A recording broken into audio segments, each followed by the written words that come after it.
sanyo et nous sommes ça Côte d'Ivoire à nous nier ça que paix et la mais et boyo c'est bon nous voyons Gimaï allé en Côte d'Ivoire moi fait nous chomo ma mié Gimaï be nous a que chomo boy mettre Gimaï les han jappe Gimaï allé bon faut ne ma be agriculture a que ne le et Gimaï et bon et les tuke mu la ma les cacao café viaba et Gimaï hune fi point les kashikayi anouche et Gimaï et hune kashi kala ema ele shomoba emi ese hun sese a se tabi ken no ile ou lo kun mi enwa no mi ele shomo emi ba emi Gimaï le mo donc boke ya ko ele kashi mi enunu punkwelo shomo ama emi pin lo donc ke ye le baba il dit pas y koko ke no mo hun Gimaï keke le e yaya ne parce que tabi wonu no chufe wonu bo ju mi il faut que bishika que chika vous c'est le Gimaï akashike mane ko efin Abidjan ko ese bene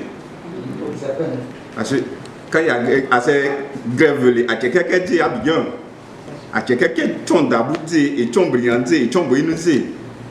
il y a pas manger à Abidjan kashimane donc moment ce moment imiel na kwa ho le humu mu se hen esese ba ko mu ho le point pas et mal dit amalo donc il faut que adada mutunyo ahabo bobo mu kienzi ahabo mu zonzi ake Gimaï et mu Gimaï ss on ko e no tufin donc Gimaï yo mole mo mama Gimaï kaka mi baba le Gimaï mo le wasa Gimaï le il faut que eze mu kabushi ake Gimaï baba le pas papa yo papa emi loe nema e no tufin e no zepin e no anonu hotelofu anonu homwafwe e baba e Gimaï chomo imiel la ake ta papa e bu ko ada dasa ko tun ase da dasa ko tun ben ba ye ba bo kan mu ma mo le mo Gimaï les apefin o ba ye ba bo kan mu na me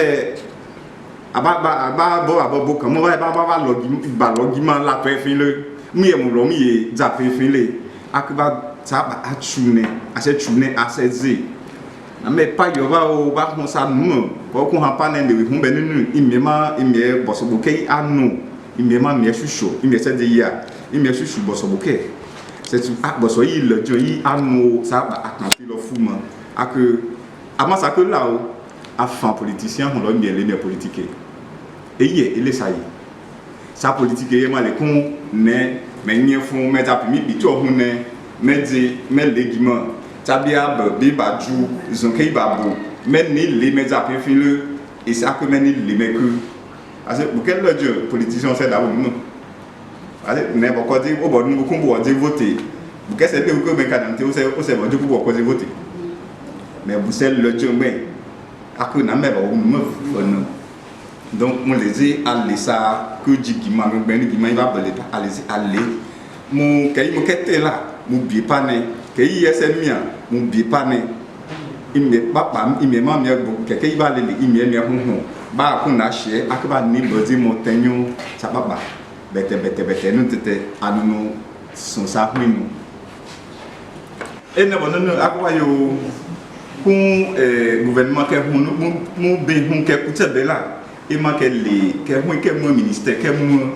pour chomo keni chomo afixin ak ele de Gimaï ke du kun ken mo le baba ken no chika banko ke la fo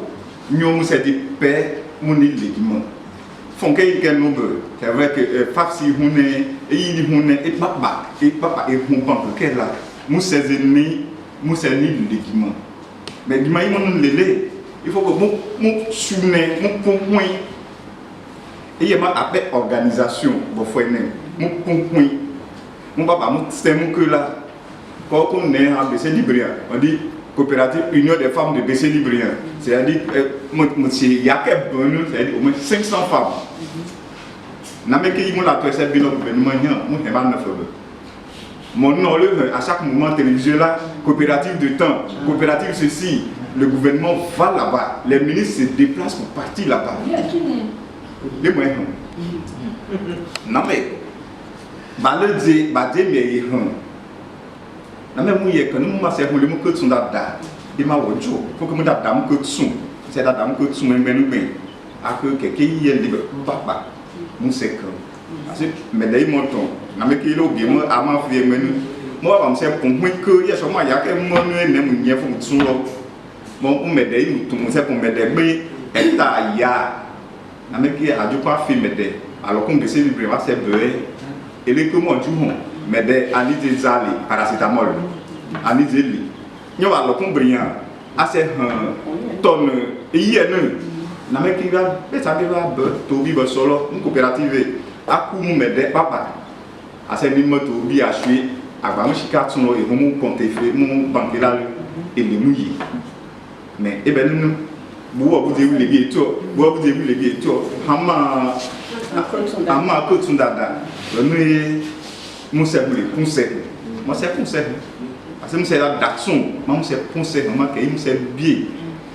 que ta bien a pia chimie mais c'est ni bezemu parce que am bon mi bima a e yi mo o ku ba dada mo tun gouvernement bo so bo yi o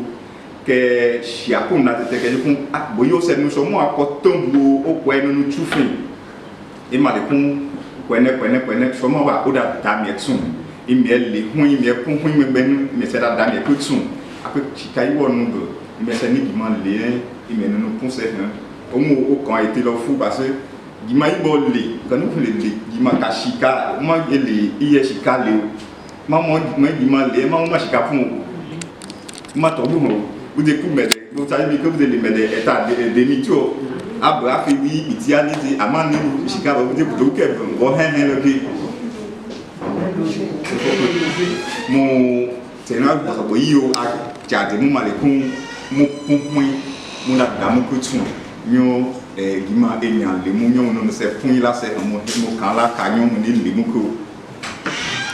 ak e bi mi ke ma wo jo wa yo gima ibun le pas benene donc mon kelma coopérative c'est-à-dire mon kel punpun e mi ke ma wo jo mon kel punpun yesen ak ba gima yi ba le kayo ba cabinet e gima yi le ma le kun mon ka ke mo tun ton mais de o keke ba bo mo hia ko ba ni de yi je mo ak mo no mo shika mais le ku tu lo be ba tu lo ba ko me de biti que ajeke ya bi ajeke ton a binu abe ajeke ba ko eye ba se ele ne ba e kakanu c'est du quoi né y est ton abin a c'est tout bi solo a c'est ko kuite c'est ba mu shika di mu boyi yede ko yede ne ye Japon yede mu be mane ye boyi yede mu be mane ba ye ba gi ma yi ba lo ma ye kele ti ba do ma we ba be ba nu le gi ma tu ye ba ko azopin le ba ha pa yi patika chie ke tabia ba a ju komba le nyo ke iba nu ma gima iba ye la komba le mo ke shi akba nu ke shi nyo ke be hian nyo ba le iya ko kwe ke ne azopin nyo iya mo so mo apa akba ni ni bo mu to nyo anu le gima ze apa yi shi ke jo ku se jo ku ye le o so mo le gima le o ba ye ni kun menu eye ma ele gima eye o ji mi ah bon monsieur du coup mon lait pas c'est lait mais ba da mi tun ba me shi akun na ko mo se fun le mu junyon mo ni bo nyon ba tin ba yefin donc ba de ya e ba shi akun na bo bon ko ba fun le da mi tun mo ba ni ze conseil régional le ime ne fin iman ne o ba to fin mo hian ko ba bo mu tun po pa ko ba le wa da mu tun ba tu je mi te mi du mi yefin iman ba bo mu tun da pa donc conseil régional fin là ma va tu fin mo hian ba bo mu tun da pa nyon mo se point coupon mo se gima gbenu le ni ba o ba gima yi o ile kun ka yi mo le ba ni fish lo de mo puis pour moi ba se bo le e gima yi e ke ne e hun ba bo mo tun da pa c'est da tun mo se point te e kun la to avec ka se le kun da mo go tun a peu ab panel da go tun ta ge ken ile nu da mo go tun ben et pour la pour même que y a des dossiers de dépôt comment on appelle là, de dossiers de coopérative.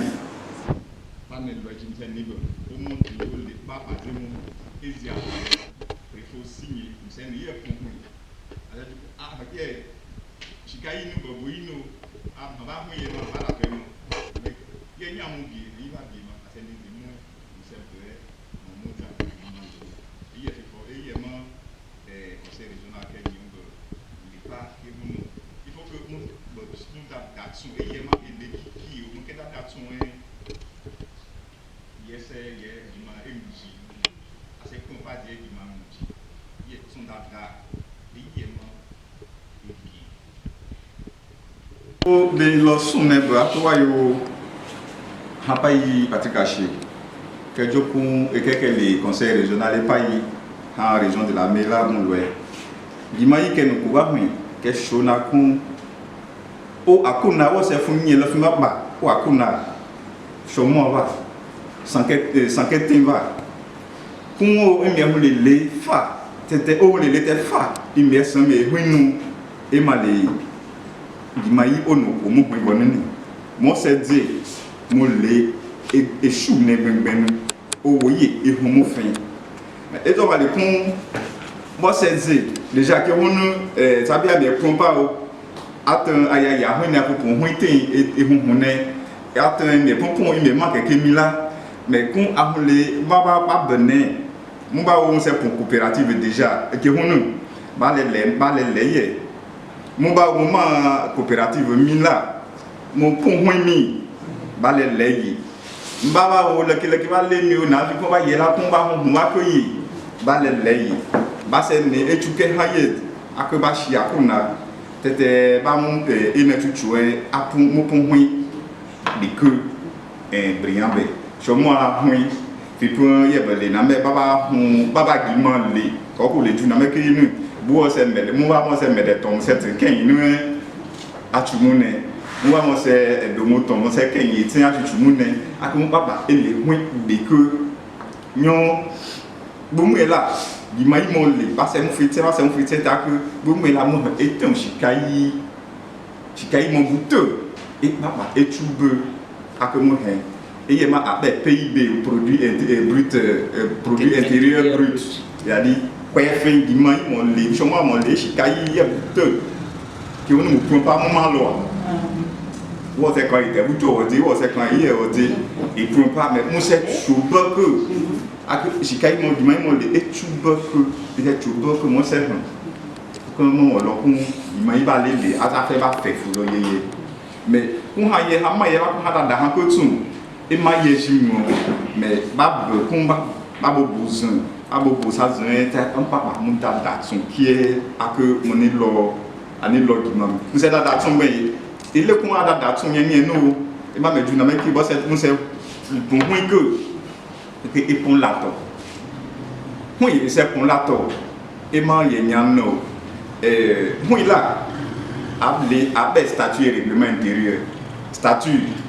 abele kay han ya hu ne ha kay han yela ko han le kay han yela ko han le ma mu ko ila to ko han yela ko ku kay han yela ko han ne fe ma yi mu ko ila to yi o mu ha ya no ko o le ha pa ne mu ko ila to e baba e ma abe statut règlement intérieur yes mu mia mu o pa ne ke lidi mu quelque commune que c'est libre que c'est le là to ye e se zika fun le to buku e shikaye o se chukumo ko shi na ku shikaye yes mia mu shikaye mu le dimo yes mia mu la to e se shune shikaye yes mia mu akomu se no mu se kun mu yin gbe ni mo se dimo le eye ele we mu afwe ase pa yi poko ke dimo yi kun ke mo le tan han Côte d'Ivoire bo ase keke e ba ba ye pie Côte d'Ivoire ma mu ko moins keke ba ba ye pie shika dimo ke ya le abe métier titi ahun bois akun kun pa han pa yi koko ke pa ye la kun e ba ba e we ni parce que avec que tellement ye shikadi akemi boba e mi fon wa le ye me ya jiko e di ye savait que moi que han mo mu mede ke o tulo bo se fi o mede o ke mo nu o ye oni jo di ni e fe shi kudu kebo o be ko ye wo shi ka han mo fe wo shi ka han na me baba fe za pin fi lu na ma ne ke aku e di ma se li a se li papa mete a baba se chou ça que mi eten Côte d'Ivoire ma e pun ça di ma ke ye baba e mi pun la to la gbe no to bo se di ma le buka parce que ça go se di ma le fonctionnaire que pour se gbe le a ton ke shikazi ke a se ton ke shikazi ko ni di o fe malo o fe fo ke ba ni opolo ba fi baba tuise na me bo mo ta pe fi le bu bie ko ike boton bu ke yi boton imam shikazi iye mo nu don bo se di ma le e ha ki ajo kun bo se bonne ke le bu shi bonne ke donc ça bonne ke ya le iye ma wa ye la kun ada dasa ko tun pa yi Patrick Ashike yo kun para daso mo ba tun kwene ba ne ba no be ninu tete lo sun me que kweke papa ne o wa ki kweke yi o kwa e mo région de la Mela papa il faut que e so mo ba e me pun hui tu e me ba me le malo to so o me ba me le yi no ba pa e tsemo a se lo ya ko o tsene a ko o nu de mandi yeah boyi o ten solo sama o mo na se lesi c'est brillant, hein? C'est ça. Voilà. Mais je veux que vous brillez encore plus. Avec ce que vous allez avoir pour pouvoir gérer surtout les enfants. Moi, c'est surtout les enfants. Parce que les enfants doivent être pour nous une fierté. Ils n'ont eu la honte, ni les pleurs, c'est ce qu'on ne veut pas. Et je pense que pour ça, il faut que les mamans soient à l'aise, il l'a si bien dit. Quand une maman est autonome, une maman a de l'argent, c'est pour la famille. Mais dès l'instant que l'homme a de l'argent, lui, c'est pour les petits pompiers, c'est pour les deuxièmes bureaux, les premiers bureaux, et puis eux-mêmes, ils osent parler de petits pompiers. Et vous voyez, et nous, on ne peut pas avoir de petits pompiers. Parce que nos petits pompiers, ce sont nos enfants. Donc, je pense que vraiment, la société vient à point nommé, et nous, on a le regard tourné vers vous. On prie pour que ce que vous avez commencé puisse prendre forme véritablement pour le bonheur et la joie de la population des femmes de l'Est de Guinée. Merci pour cet entretien et merci de ce que je suis sûr que les femmes elles sont bien servies et moi aussi en tant que sous-préfet j'attends. Souffrez que je vais vous appeler de temps en temps. Ah oui, parce que ça, vous pouvez compter sur moi. Parce que si je ne vois rien, je vais vous appeler pour dire où on en est. Ouais. Vous êtes venu dire les femmes attendent, c'est comment? Ça, vous allez avoir de mes nouvelles. Merci beaucoup. Sur ce, je pense que nous levons la séance.